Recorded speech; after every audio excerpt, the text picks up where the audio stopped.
지난 주말께 우리나라 가계부채가 1,400조를 넘어섰다.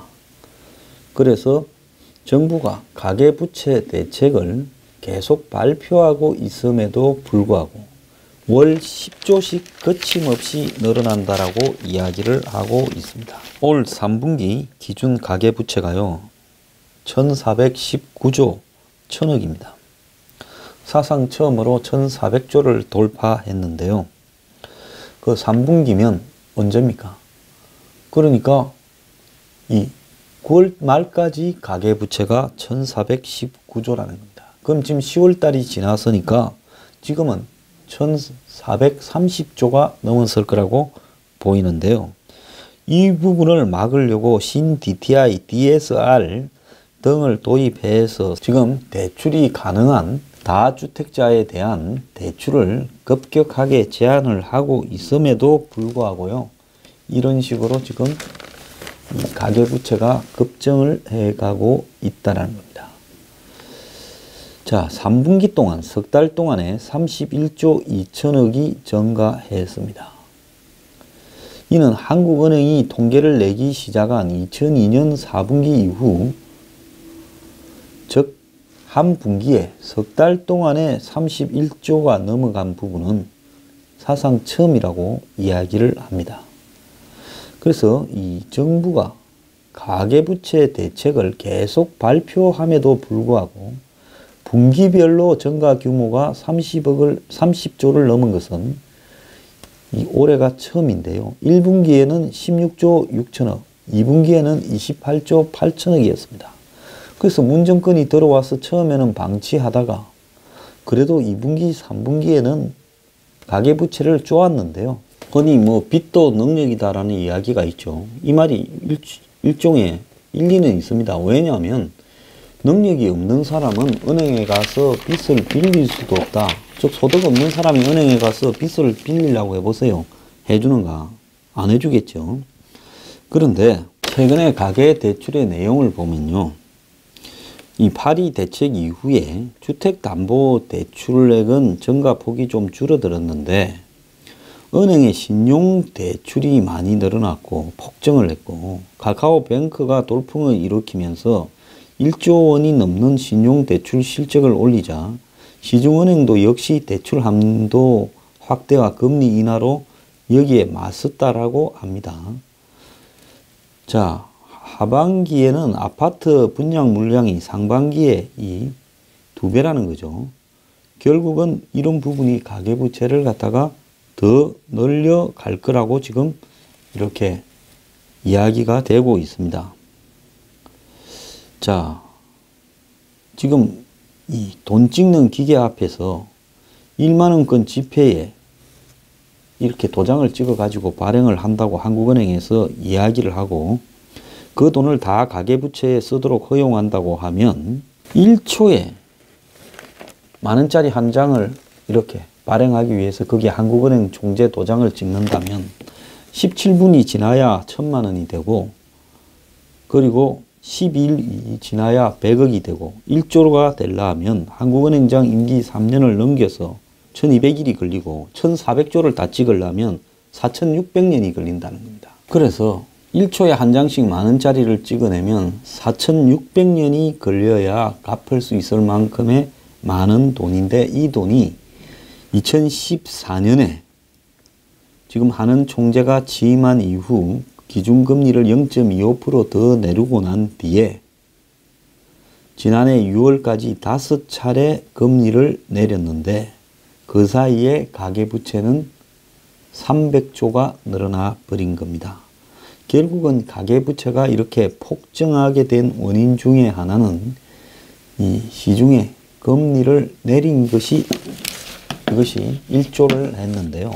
문제는 가계빚은 지금 최악인데 가구당의 부채가 7천만 원이란 겁니다. 집집마다요. 그런데 한국은행이 30일 날 이제 회의를 열어서 금리를 올릴 가능성이 지금 매우 높다는 겁니다. 그런데 이렇게 가계부채는 늘어나고 있고 가계소득이 부채만큼 같은 비율로 늘어나면 부채를 갚을 수 있을 건데 소득은 제자리 걸음인데 이자가 올라가서 원리금 상환 부담이 높아지면 결국은 소비가 위축되고 투자가 위축되면서 내수가 침체될 것이다. 이렇게 지금 예측이 되고 있습니다. 오늘 아침 조선일보 보도에 따르면요. 지금 3분기 9월 말 현재 가구당 평균 부채액이 7,270만 원입니다. 작년 말에 6,962만 원이었는데 이것보다 훨씬 늘어났죠. 한국 사람들의 순자산이 기껏해야 한 3억 5천만 원 정도 될 거라고 보고 있습니다. 그럼에도 불구하고 부채들이 이렇게 많아서야 되겠습니까? 우리나라 가구의 70% 미만이 3억 이상의 자산을 가졌고요. 3분의 1은 1억 미만의 자산을 가지고 있습니다.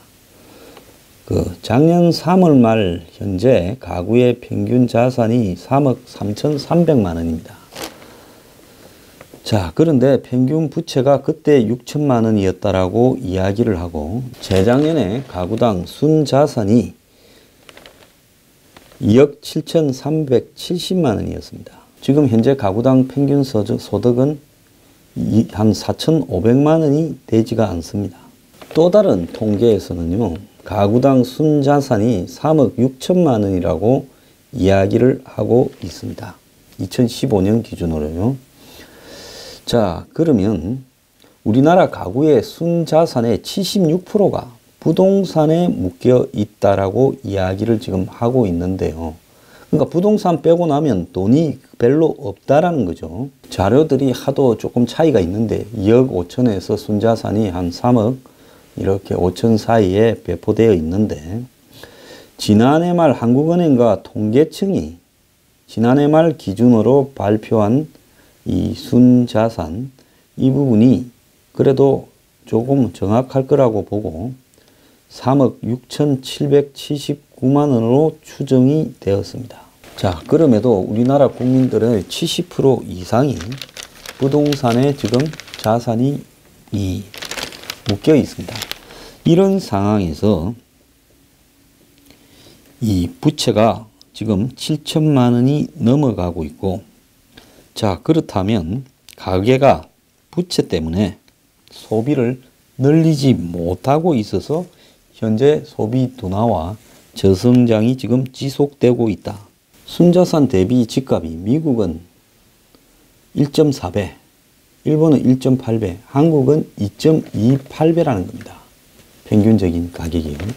이렇게 봤을 때 우리나라 사람들의 이 순자산 중에 76%가 부동산에 잠겨 있고 또 순자산 대비 집값이 엄청나게 비싼 상황에서 지금 가계부채가 7천만 원이 훨씬 넘는 가계부채가 결국은 집값 때문에 잠겨 있는 상황에서 부동산 가격이 이렇게 정체되는 상황 속에서 한마디로 금리가 오르게 되면 즉 기준금리가 0.25% 11월 30일 기준으로 오르고 은행 대출금리도 똑같은 수준으로 오르면 보통 은행 대출금리는 기준금리보다 훨씬 빠른 속도로 오르죠. 가구당 이 이자 부담이 한 18만 2천 원 정도 올라가는데요.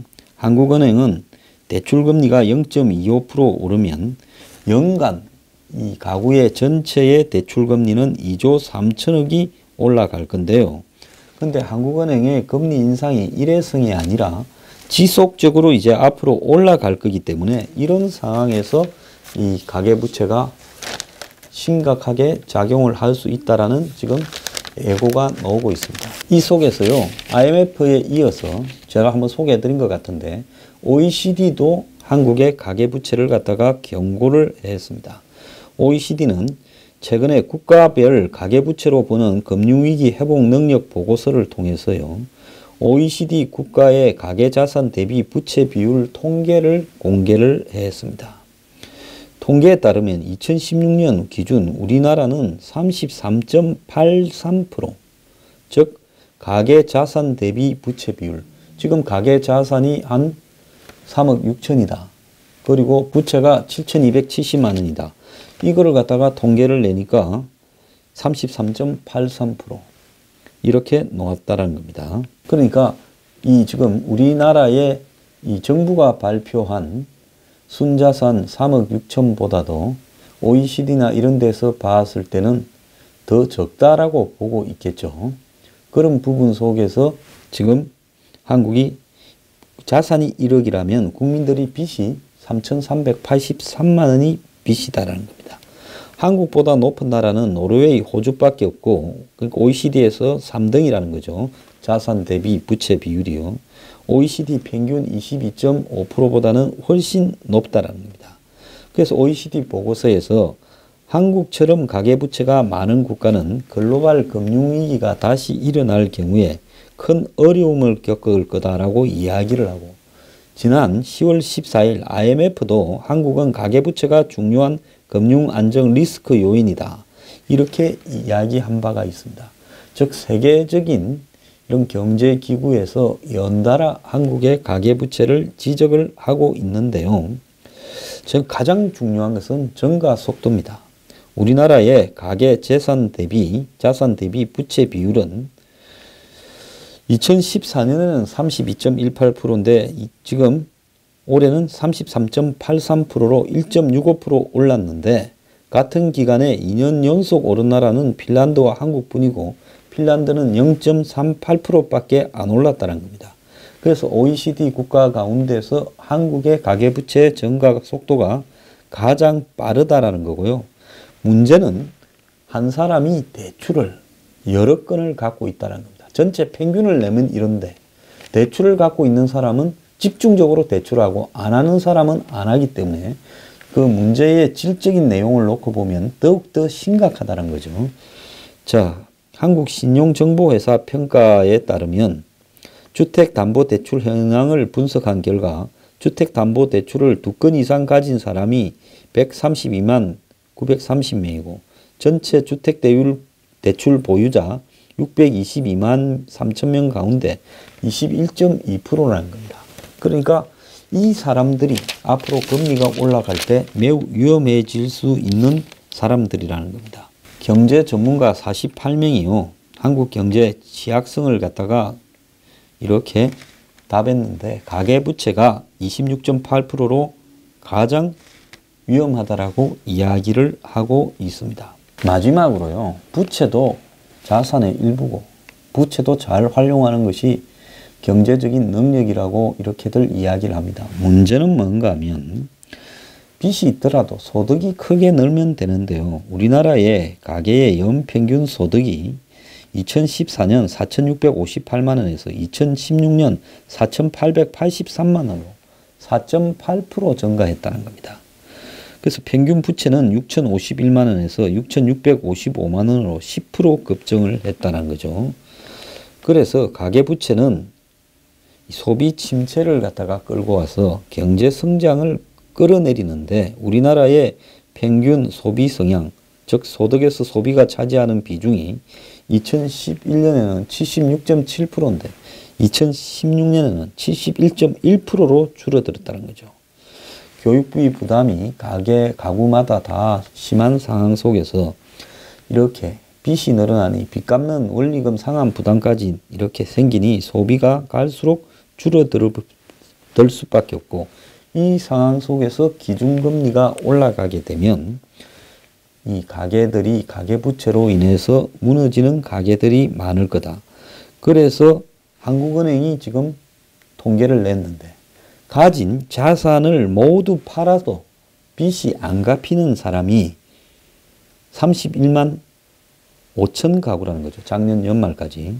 앞으로 기준금리가 1% 오르면 이자 부담이 늘어나면 이런 가구가 2만 5천 가구가 더 늘어날 거라고 이렇게 보고 있고요. 현대경제연구원은 기준금리가 1% 오르면 부채를 가진 가구의 연평균 이자 부담이 308만 원에서 476만 원으로 급증할 거라는 겁니다. 자, 이미 이 31만 5천 가구는 끝난 가구입니다. 이 사람들은 빚을 갚을 방도가 없고요. 자, 이렇게 부담이 늘어나는데 과연 2만 5천 가구가 금리 1% 올라갔을 때 빚을 못 갚겠습니까? 제가 볼 때 이것보다 훨씬 많은 가구들이 힘들 거라고 보고 있습니다. 이미 시장 금리는 KB국민은행의 11월 평균 대출 금리가 3.31%로 1년 전에 3.3%보다 0.31% 더 올랐고 앞으로도 계속 오를 거라고 지금 이야기를 하고 있습니다. 자, 그래서 이제는 은행들이 기존 대출이 있으면 신규 담보 대출도 줄이고, 그래서 은행들이 대출을 줄이고 금리도 오르면 부동산의 거래 절벽이 곧 닫힐 거라고 지금 예고되고 있습니다. 내년에도 금리가 한 번, 두 번쯤 더 오르고, 그러면 11월 말에 한 번 오르고, 한 세 번쯤 더 오르게 될 때 부동산에 몰리던 수요가 줄어들 수밖에 없고, 결국 부동산 가격이 지금 하락할 가능성이 내년에 매우 크죠. 자, 이런 상황에서 부동산 가격까지 하락하게 되면 담보 능력을 상실하는 부분이 발생하면서 여기저기서 미국의 서브프라임 사태가 결국은 너도 나도 빚내어서 신용이 안 되는 사람도 집을 샀다가 집 가격의 거품이 꺼지기 시작하니까 전부 갚을 능력이 안 되어서 망해 나가버린, 그게 서브프라임이지 않습니까? 한국판 이 서브프라임 위기가 서서히 다가오고 있다. 저는 그렇게 보고 있습니다. 자, 상투적으로 보세요. 지금 한국의 집값이 한국 사람들의 평균 소득에 비해서 정상입니까? 분명 정상이 아니죠. 매우 비정상적으로 높게 형성되어 있죠. 제가 볼 때 지금 무슨 순자산이 2억 한 5, 6천에서 3억 한 6천까지 다 하는데, 제가 볼 때 중간쯤 한 3억이 한국 사람의 평균 순자산이라 칩시다. 그런데 그 3억 자산 가지고 있는 사람이 저 높은 집값을 3억으로 요즘 어디 아파트 하나 살 데가 있습니까? 이런 상황에서 이렇게 높은 집값이 국가의 장려와 일부 상류층의 투기 수요에 의해서 발생했는데, 건설회사의 장난도 있고요. 이것이 유지가 되겠습니까? 결국은 못 버티는 상황이 오게 될 거고, 부동산 가격의 폭락은 결국은 한국의 가계부채 위기의 현실화로 연결될 가능성이 큰데, 이걸 막을 수 있는 유일한 방법은 성장에 의한 가구 소득의 증가인데, 가구 소득은 빚이 늘어나는 것에 비교해서 훨씬 더 느리게 늘어나고 있기 때문에 결국은 이 위기의 돌파구가 지금 별로 보이지 않는다는 겁니다. 뒤늦게서 현 정부가요, 대출을 조이는 여러 가지 방법을 쓰고 있는데, 기본적으로 현 정부가 부동산에 대해서 집은 사는 거지 투기의 수단이 아니다라고 이야기를 하고 있지만은, 실제로 그런 방향으로 이 가계부채 폭탄을 터뜨리지 않고 수습해 가는 부분에는 너무나 관심이 없고 능력 부족이기 때문에 이 위기를 제가 봤을 때는 극복하기가 어려울 거라고 보고 있습니다.